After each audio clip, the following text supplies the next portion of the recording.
Sedikit aja Bang Hotman. Bang Hotman, tadi gimana Bang jalanan sih Bang? Bang Hotman, apakah berjalan lancar Bang tadi? Ya Bang Hotman, jangan nakal lagi ya. Mudah-mudahan Bang Hotman cepat sembuh dari penyakitnya. Dokter yang nangani juga harus intensif ya. Jangan lagi minum susu gantung, takutnya susu basi. Minumlah susu yang langsung dari sapi ya, itu sehat. Udah cepat sembuh dan bisa beraktivitas lagi. Bisa main bola lagi nanti sama saya. Oke? Bang, yang minta maafnya mana kagak ada. Oh ya, dan gue minta maaf juga untuk Bang Hotman, minta maaf lagi untuk Bang Hotman, mudah-mudahan cepat sembuh. Bang Hotman gak marah sama gue. Doain Bang Hotman selesai dengan masalahnya. Minta maaf yang tulus dan jasa hati yang paling dalam. Oke? Oke. Siap. Maksud aja Bang, gambar doang Bang.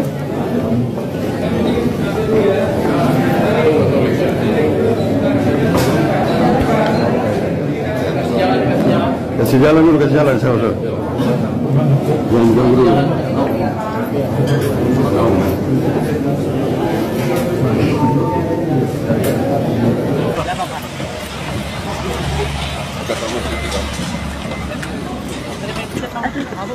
Sedikit aja Bang Hotman. Bang Hotman, tadi gimana Bang jalanan sih Bang? Bang Hotman, apakah berjalan lancar Bang tadi di persidangan Bang? Tim hukum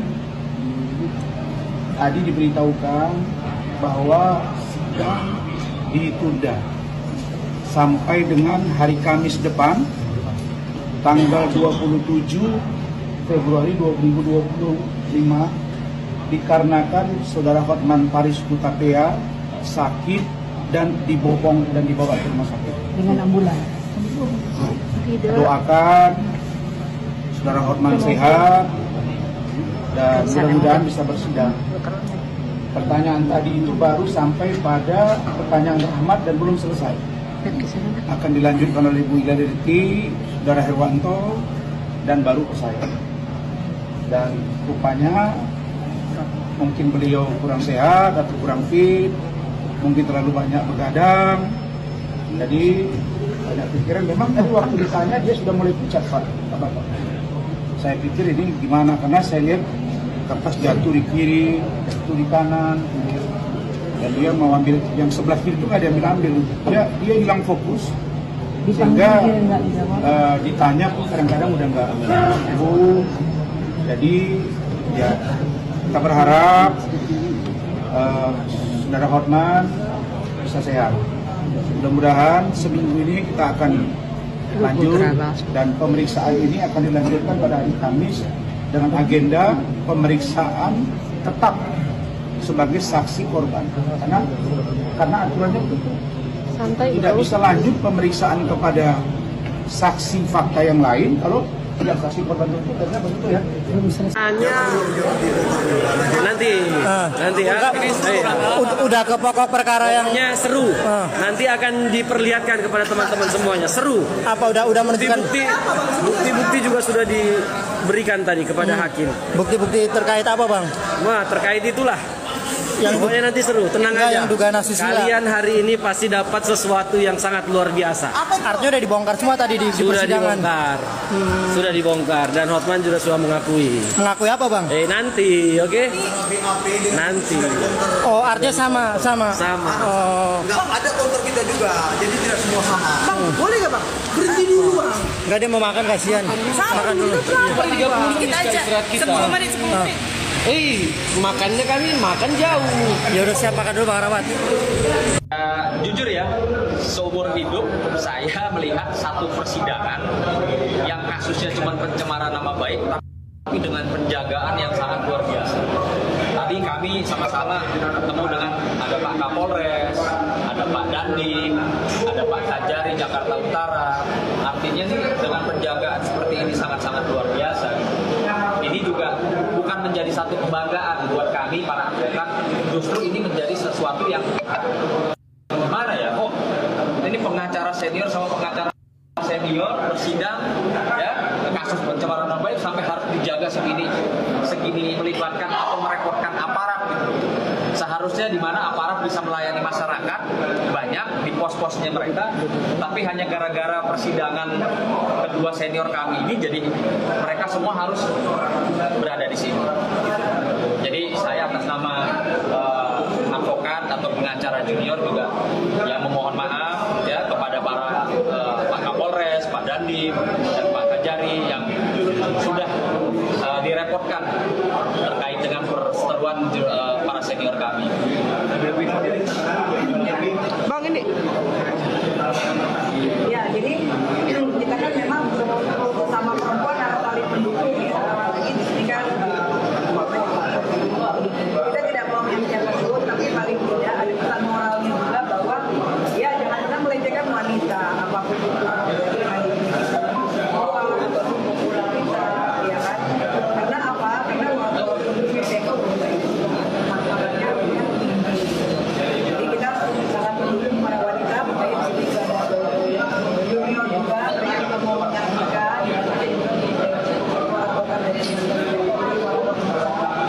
kita dukung terus, semoga tidak terjadi peristiwa ini berulang, apalagi ada intimidasi, ada intervensi, ada pelecehan, ya, melibatkan trauma yang sangat dalam, itu kan kasihan gitu. Jadi apalagi yang kalau kita dukung, ya mudah-mudahan hari ini sidangnya berjalan lancar dan isu karena semuanya juga ada kode etik, kita sebagai pengacara juga nggak boleh sampai naik meja ya kan, itu juga tidak boleh seperti itu, apalagi senior yang kita harapkan.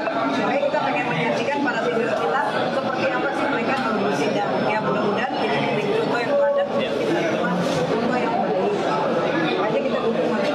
Dan saat ini sekarang sidangnya tertutup ya. Penyebab utama Rasman Nasution dan penasihat hukumnya marah-marah sampai naik ke atas meja di Pengadilan Negeri Jakarta Utara adalah karena keputusan hakim atau majelis hakim yang menyatakan sidang pemeriksaan saksi atas nama Hotman Paris Hutapea dilakukan secara tertutup. Kemudian muncul pertanyaan, apakah seorang terdakwa mempunyai hak untuk meminta agar persidangan dilakukan secara terbuka? Dan apakah persidangan yang tertutup maupun terbuka mempengaruhi pembelaan yang akan dilakukan oleh seorang terdakwa maupun penasihat hukumnya? Teman-teman, menjawab dua pertanyaan ini terlebih dahulu saya akan menjelaskan bahwa berdasarkan ketentuan di dalam KUHP, sebagaimana dimaksud dalam pasal 153 KUHP, diatur bahwa pada prinsipnya persidangan perkara pidana itu adalah dilakukan secara terbuka. Tetapi ada pengecualian yang diatur dalam pasal 153 KUHP juga, di mana jika ada muatan asusila dan terdakwanya atau saksinya melibatkan anak, maka persidangan harus dilakukan secara tertutup. Ada konsekuensi hukum pengecualian tersebut ketika majelis hakim beranggapan atau berkesimpulan suatu keterangan saksi atau suatu materi pemeriksaan yang sedang akan dilakukan itu bermuatan asusila, maka majelis hakim secara parsial dapat menyatakan pada awalnya sidang terbuka, kemudian pada saat pemeriksaan yang diduga bermuatan asusila tersebut dilakukan secara tertutup. Dengan demikian, maka tidak ada hak bagi terdakwa untuk melakukan persidangan secara terbuka. Apalagi, hak untuk meminta persidangan secara terbuka itu bukan hak yang diatur di dalam KUHP. Jadi salah ketika Rasman Nasution maupun penasihat hukumnya ngotot untuk meminta persidangan dilakukan secara terbuka. Permintaan mereka tersebut juga bertentangan dengan ketentuan yang diatur di dalam pasal 153 KUHP. Di samping itu, pemeriksaan secara tertutup atau terbuka tidak akan mengurangi hak-hak dari terdakwa untuk melakukan pembelaan dan tidak mengurangi kesempatan bagi terdakwa maupun penasihat hukumnya dalam melakukan pembelaan hak-hak dari terdakwa untuk bertanya kepada saksi tidak dibatasi dengan persidangan dilakukan secara tertutup. Esensi atau hak yang paling esensial yang dimiliki oleh terdakwa untuk bertanya, untuk men-challenge keterangan saksi, membantah keterangan saksi, tetap dapat diberikan, tetap terakomodir dengan persidangan dilakukan secara tertutup. Di samping itu, ada konsekuensi hukum ketika sidang dilakukan secara terbuka, maupun dalam hal ini ada permintaan tambahan akan dilakukan pemeriksaan akan dilakukan secara live ditayangkan di televisi. Sebagaimana kita ketahui, di dalam ketentuan KUHP, saksi itu dilarang untuk saling bercakap-cakap satu sama lain sebelum memberikan keterangan. Apalagi dalam hal ini, sudah banyak bukti, contoh, dalam pemeriksaan perkara-perkara terkait pemeriksaan saksi, oleh majelis hakim dilarang untuk ditampilkan secara live. Karena apa? Itu untuk menjaga keobjektifan keterangan saksi, untuk menjaga bahwa saksi memberikan keterangan berdasarkan pengetahuan apa yang ia lihat, apa yang ia alami dan ia dengar sendiri, bukan berdasarkan persesuaian, mencocok-cocokkan dengan keterangan saksi yang sudah dia dengarkan melalui live. Sehingga sudah tepat sebenarnya keputusan dari Pengadilan Negeri Jakarta Utara Majelis Hakim yang menyatakan sidang tertutup dan tidak memperbolehkan untuk dilakukan penayangan secara live. Dan di sini yang perlu saya tegaskan adalah keputusan majelis hakim ini tidak ada satupun mengurangi hak dari terdakwa, hak dari penasihat hukum untuk melakukan pembelaan terhadap kepentingan-kepentingan hukum dari terdakwa. Sehingga keberatan yang diajukan oleh Rasman Nasution dan penasihat hukumnya sebenarnya sangat tidak beralasan. Jadi, ke depan bagi terdakwa ataupun penasihat hukum, rekan-rekan advokat supaya mempelajari apa sih sebenarnya hak-hak dari terdakwa yang tidak dapat dikurangi di dalam KUHP. Terima kasih, sekian penjelasan dari saya.